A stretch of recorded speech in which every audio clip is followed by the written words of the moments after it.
Hey y'all, welcome back to Healing Gardens. This video that I put together for you is all about Roselle. Growing, harvesting, and processing for future use. And I know y'all are like me. We always appreciate having something that we put up months ago. So a few months from now, when I'm enjoying a nice glass of hibiscus tea, I'm really gonna appreciate that. So let's jump right into the video and I'll show you what I've been doing. This is our Roselle when it was first growing. June, this is July, and this is August. She really took off in August. Started blooming, and it was just the most beautiful and glorious thing in the garden. I will always have these if I am able. You can see the stunning flowers. And here's where we start picking calyxes. This is in September. Lots of butterflies and bees visited. It was wonderful. Look at this. Glorious plants. They brought such joy to the garden.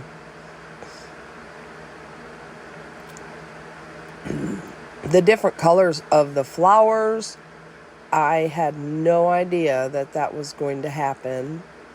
I have to look into that because it is absolutely stunning. And here I am in fast motion, picking as fast as I can.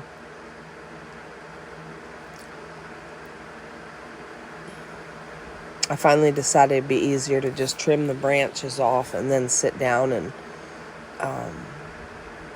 pick them. This, of course, is after the plant had died back. Most of the leaves were dead, and I even lost some of the calyxes, which upset me, but when your plate is full, you do what you can do. So we're just going to clean these. It took several hours. I will not kid you. Next year, I will not save all of this for one project. Picking the calyxes. I'm just going to clean up these Roselle. It is past time, but I've been so busy with these markets I'm doing and getting ready, making jelly and jam, and this kind of got behind. I kind of got behind on this, and so I'm separating these into just pods that need to be washed and pods that need to be sorted and see if they're any good or not. And then I am also saving the leaves to dehydrate and make a tea. It will be kind of a lemon cranberry flavor, which sounds amazing to me. And it's cool here, but not cold. I kind of got overheated. I had my jacket on and I had to lose the jacket, but my head is still cold from the wind, so I kept my hat on. And I'm just pulling these leaves off, and some of them got frostbite and some of them didn't. So the canopy protected the inner part of the plant, which I was thankful to see that. I didn't realize it until I had cut into it quite a bit and got into the middle that I noticed there's a bunch of good leaves in here. So definitely going to save those. The rest of it I'm going to put back onto the area where these were growing. and I'll let that break down over the winter and return the nutrients to the soil. It's a good idea to do that as much as possible. Sometimes we clean up our beds perfectly clean because of pest pressure that we don't really want to overwinter. So it just depends on the circumstance. These, of course, they didn't have any pest pressure. A few spiders, but nothing what I would call pest pressure. No thrips, no aphids, nothing like that. So you can see these big, beautiful calyxes, and we're gonna make jelly and jam out of that. Probably jam, and then I have some more that I will make jelly out of later. So that, oh no, it's not even partly cleaned off. See, these are perfectly ready to go. All I have to do is pull the pot out of the calyx and they're ready to cook down. Some of these, I really need to check them over and make sure that they're not moldy or rotten, because we did get our first frost and some of them just went mushy. So we don't want to cook with anything like that.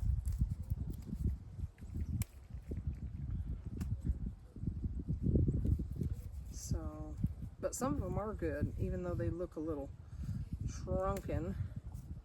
They're still what I would use for making jam or jelly or tea. I might boil some of these down just for tea, or dehydrate them for tea.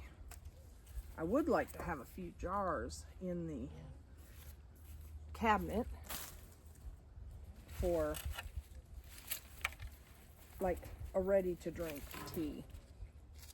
Let's see, you can see the leaves on this one. It definitely got frostbit.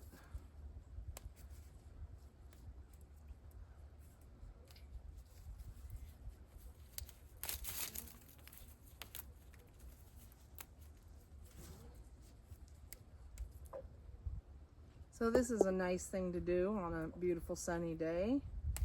And I will be working on this probably for 2 days. I have this is one plant. I have 3 more to go. So that may be a all-day project and into tomorrow. Getting ready for some markets this weekend. I'm doing a farmer's market here, 2 of them in here in north central Texas. I'm trying to get in as many as I can. As I maybe told you in a previous video, I can't really remember. I lost my job and I've been doing everything I can to make some money while I look for a job. And so I make jelly and jam, and then I also make herb blends and herb salts, which are very popular. And so we'll be doing that as long as I can find a market to take it to. I really enjoy selling at the market. Many years ago, I was a produce vendor down at Lubbock, and I enjoyed that so much. It was just really my thing. And circumstances led me to the Denton area, and I am glad to be here, close to some of my grandkids. Some of my grandkids are in Lubbock, some of them are in different areas, but it's can't be everywhere, so here we are. And I like the climate here. I like the weather. It is zone 8, 8A, 8B, something, I don't know, one of those zones. And so I can overwinter things here that I couldn't necessarily overwinter at Lubbock. Next year, if I'm still here in this spot next year, I would like to have a row of these, about maybe 8 or 10 plants. I had no idea these would get so big, and so they were inside our garden and just really took over, which you'll see that when I go in, and I might do a, what do you call that, sped up thing.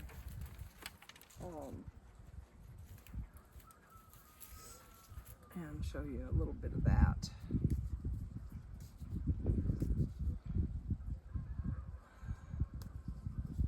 I was surely blessed by this plant coming out every morning with the beautiful flowers, and all the pollinators absolutely loved this plant. And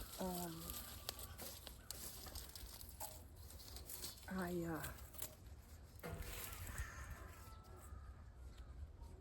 just thoroughly enjoyed it. The okra flower's always been one of my favorites, so when I found this and heard about this from my garden mentor, I thought, well, shoot, I gotta grow that. If it blooms like a, if it blooms like an okra, and it does, except for the flower. To me, I call it strawberry lemonade because it was such a beautiful pinky yellow, just stunning, just absolutely stunning. And so I want to always have this in my garden.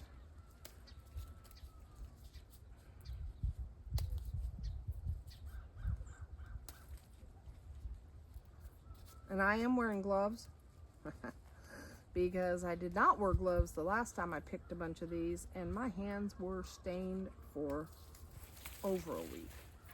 So I'd rather wear the gloves right now and then not have to deal with discolored hands. There's a lot of cleaning involved in these Roselle calyxes. First I gotta cut the seed pod out, and then I gotta clean the calyx, and then I clean the seed pod.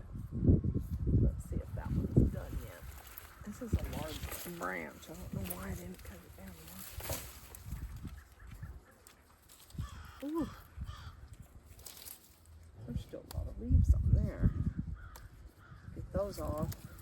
And I do like a hot tea, especially in the winter, so I'm really looking forward to seeing what this flavor is. Everybody says kind of a lemon cranberry, and I have not tried it yet. Seems like I dried some already though. When the plant is growing, I don't like to pick too many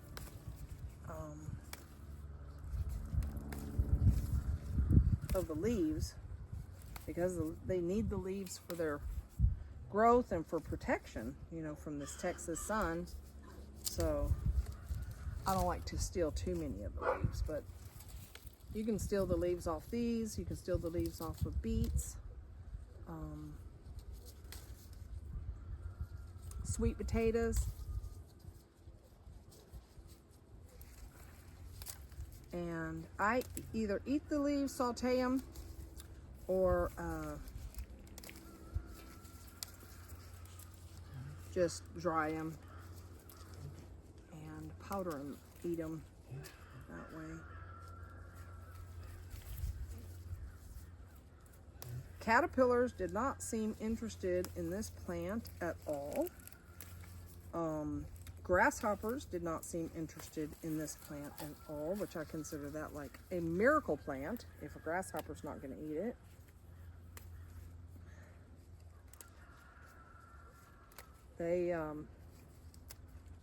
They've decimated my garden many years, and this year I had the insect netting, which is definitely not the prettiest thing. I'm really hoping next year to get insect netting that goes up and over the garden, ground to ground. We'll see if I can find something that big. I tried it this year and I just joined a bunch of pieces together. Well, as you can imagine, that did not work. As soon as the wind blew, big gusty wind, it took it out. Some of these I really need a scissors. Some of them pop right off like that, but some of them probably should have a little snipper. A few more branches. So that's about it, folks. We just spent days cleaning and cutting back and getting ready to make jam and jelly. And it was an absolutely delightful project. Next year I'll plan on doing it a little bit different, and I will start picking as soon as those calyxes form on the plant. This is our 3 giant Roselle that I've still got to work on. Stunning. And full of fruit. I got those cut out, and here we are cleaning it.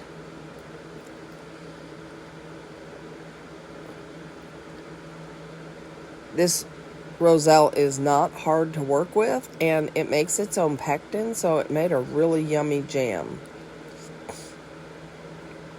I added a tiny bit of lemon juice, and I hope my kids enjoy it because it was definitely a labor of love.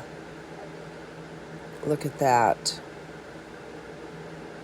I dehydrated the leaves down, so we'll Thank have y'all plenty so of much tea for the coming winter. along and watching this There we go. intense Roselle Beautiful jam. journey.